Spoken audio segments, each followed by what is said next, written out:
Hi അസ്സലാമു അലൈക്കും. എന്തൊക്കെയുണ്ട് എല്ലാവരും വിശേഷങ്ങൾ? എല്ലാവർക്കും സുഖം തന്നെ എന്ന് വിചാരിക്കണേ.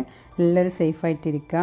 ഇന്ന് നമ്മൾ കാണിക്കുന്നത് എങ്ങനെ പെർഫെക്റ്റ് ആയിട്ടുള്ള ബിരിയാണി മസാല വീട്ടിൽ ചെയ്തെടുക്കാമെന്നാണ്. കുറച്ച് സ്പൈസസ് ഒക്കെ ചേർത്തിട്ടാണ് നമ്മൾ ബിരിയാണി മസാല തയ്യാറാക്കിയിട്ട് എടുക്കുന്നത്. അപ്പോൾ ഇതുപോലെ തയ്യാറാക്കി വെച്ചിട്ടുണ്ടെങ്കിൽ നമുക്ക് ആവശ്യത്തിന് യൂസ് ചെയ്യാൻ എളുപ്പമാണ്.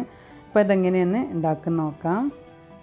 നമ്മൾ ബിരിയാണി മസാല ഉണ്ടാക്കിയിട്ടെടുക്കാൻ യൂസ് ചെയ്യുന്ന സ്പൈസസൊക്കെ ഒന്ന് ചൂടാക്കിയിട്ടെടുക്കണം. അപ്പോഴാണ് നമുക്ക് ഫൈനായിട്ട് പൊടിച്ചിട്ടെടുക്കാൻ പറ്റുക. ഒരു പാന് ചൂടായതിനു ശേഷം അതിലേക്ക് 2 ടേബിൾ സ്പൂൺ ചെറുതായിട്ട് കട്ട് ചെയ്ത് വെച്ചിട്ടുള്ള പട്ട ചേർത്ത് കൊടുക്കുക. ഇതൊന്ന് നല്ലോണം ചൂടാക്കിയിട്ടെടുക്കുക. ചൂടാക്കിയിട്ടെടുക്കുന്ന സമയത്ത് നല്ലൊരു സ്മെല്ല് വരും. അപ്പോൾ നമുക്ക് പാനിന് മാറ്റി കൊടുക്കാം. ഞാനിവിടെ എല്ലാ സ്പൈസസും സെപ്പറേറ്റ് ആയിട്ടാണ് റോസ്റ്റ് ചെയ്തെടുക്കുന്നത്. അപ്പോൾ നമ്മൾ ചേർക്കുന്ന ഓരോ സ്പൈസസിൻ്റെ റോസ്റ്റ് ചെയ്യുന്ന ടൈമിങ്ങിൽ വ്യത്യാസമുണ്ട്. അപ്പോൾ നമുക്കത് മനസ്സിലാവില്ല. ചിലത് വേഗം കരിഞ്ഞു പോകാനൊക്കെ ചാൻസ് ഉണ്ട്. അപ്പോൾ ഇതുപോലെ ചെയ്തെടുത്താൽ നമുക്ക് പെർഫെക്റ്റ് ആയിട്ടുള്ള ബിരിയാണി മസാല തയ്യാറാക്കിയിട്ട് എടുക്കാൻ പറ്റും. അപ്പോൾ പെട്ടെന്ന് നല്ല ചൂടായ നല്ലൊരു സ്മെല്ലൊക്കെ വരുന്നുണ്ട്. ഇനി നമുക്ക് ഈ സമയത്ത് പാനിന് മാറ്റി കൊടുക്കാം. ഇനി നമുക്ക് പാനിലോട്ട് 1 ടേബിൾ സ്പൂൺ ഗ്രാമ്പു ചേർത്ത് കൊടുക്കാം. ഇത് നല്ലോണം റോസ്റ്റ് ചെയ്തെടുക്കാം. ഗ്രാമ്പു റോസ്റ്റ് ചെയ്യുന്ന സമയത്ത് ഒന്ന് കുറച്ചൊന്ന് വലുതായിട്ട് വരും. നല്ലൊരു സ്മെല്ലൊക്കെ വരും. ആ സമയത്ത് നമുക്ക് പാനിന് മാറ്റി കൊടുക്കാം. ഇനി നമുക്ക് പാനിലോട്ട് ഒരു 12 ഏലക്കായ ചേർത്ത് കൊടുക്കാം. ഇതുപോലെ തന്നെ നല്ല ചൂടാക്കിയിട്ടെടുക്കുക. അപ്പോൾ നിങ്ങളുടെ അടുത്ത് ബ്ലാക്ക് ഏലക്കായ ഉണ്ടെങ്കിൽ അത് 2 ചേർത്ത് കൊടുക്കട്ടോ. അപ്പോൾ നമ്മളെ ഗരം മസാലയ്ക്ക് നല്ലൊരു ഫ്ലേവർ കിട്ടുമുണ്ടെങ്കിൽ ചേർത്ത് കൊടുത്താൽ മതി, നിർബന്ധമില്ല.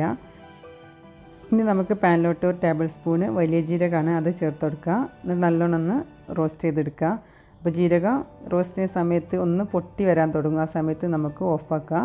അപ്പോൾ ഈ സമയത്തൊക്കെ ഫ്ലെയിം അഡ്ജസ്റ്റ് ചെയ്തിട്ട് വേണം റോസ്റ്റ് ചെയ്തെടുക്കാനായിട്ട്. ഫ്ലെയിം കൂട്ടി വെച്ചാൽ വേഗം തന്നെ കരിഞ്ഞു പോകും. അപ്പോൾ അതൊന്ന് ശ്രദ്ധിക്കണം. ഇനി അടുത്തതായിട്ട് 1/2 ടേബിൾ സ്പൂൺ ചെറിയ ജീരകം ചേർത്ത് കൊടുക്കുക. ഇതുപോലെ തന്നെ നല്ലോണം റോസ്റ്റ് ചെയ്തെടുക്കുക. അപ്പോൾ ജീരകമൊക്കെ ഒന്ന് ചൂടായി ഒന്ന് പൊട്ടി വരാൻ തുടങ്ങുന്ന സമയത്ത് നമുക്കിത് മാറ്റാം. ഇനി അടുത്തതായിട്ട് ഞാൻ റോസ്റ്റ് ചെയ്തെടുക്കാൻ പോകുന്നത് 3/4 ടേബിൾ സ്പൂൺ സാജീരകമാണ്. അപ്പോൾ ഇതൊരു മെയിൻ ഇൻഗ്രീഡിയൻ്റ് ആണ് കേട്ടോ. അപ്പോൾ ഇതെന്തായാലും സ്കിപ്പ് ചെയ്യരുത്, ഇതെന്തായാലും ചേർക്കണം. അപ്പോൾ നല്ലൊരു ഫ്ലേവറാണ്, നല്ലൊരു സ്മെല്ലാണ് ഇത് കൊടുക്കുന്ന സമയത്ത്, ഇത് ചേർക്കുന്ന സമയത്ത്. ഇതിപ്പോൾ കറക്റ്റ് പാകത്തിന് റോസ്റ്റായിട്ട് വന്നിട്ടുണ്ട്. ഇനി നമുക്ക് ചേർത്ത് കൊടുക്കാനുള്ളത് 1/2 ടേബിൾ സ്പൂൺ കുരുമുളകാണ്. പിന്നെ ചേർക്കുന്നത് തക്കോലാണ്, 2 തക്കോല നമുക്ക് ചെറുതായിട്ട് മുറിച്ചിട്ട് കൊടുക്കുക. പിന്നെ ഇതിലേക്ക് ചേർക്കേണ്ടത് ജാതിപത്രിയാണ്, 2 ജാതിപത്രി ചേർത്ത് കൊടുക്കുക. പിന്നെ നമുക്കിതിലേക്ക് വേണ്ടത് ജാതിക്കയാണ്.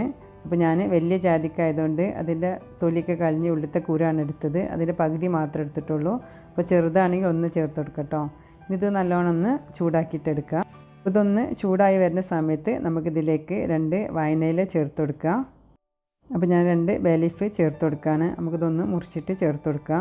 അപ്പോൾ ഇത് ഓൾറെഡി പാന് ചൂടായിട്ട് കിടക്കുകയാണ്. അപ്പോൾ ഇത് നല്ലോണം ചൂടാക്കിയിട്ട് എടുക്കേണ്ട ആവശ്യമില്ല. ജസ്റ്റ് ഒന്ന് മിക്സ് ചെയ്തെടുത്താൽ മതി. ഇനി നമുക്ക് 1 ടേബിൾ സ്പൂൺ മല്ലി ചേർത്ത് നല്ലോണം ചൂടാക്കിയിട്ട് എടുക്കാം. ഇപ്പോൾ നമ്മൾ ചൂടാക്കിയിട്ടെടുത്തിട്ടുള്ള എല്ലാ സ്പൈസസും മിക്സിയുടെ ചെറിയ ജാറിലിട്ട് കൊടുത്തിട്ട് ഞാൻ ഫൈനായിട്ട് പൊടിച്ചിട്ടെടുത്തിട്ടുണ്ട്. ഇതുപോലെ നല്ലോണം ഫൈനായിട്ട് പൊടിച്ചിട്ടെടുക്കുക. എന്നിട്ട് എയർ ടൈറ്റ് ആയിട്ടുള്ള ഒരു കണ്ടെയ്നറിലിട്ടിട്ട് സൂക്ഷിച്ച് വെച്ചാൽ നിങ്ങൾക്ക് ബിരിയാണി ഉണ്ടാക്കുന്ന സമയത്ത് ആവശ്യത്തിനെടുത്ത് യൂസ് ചെയ്യാം.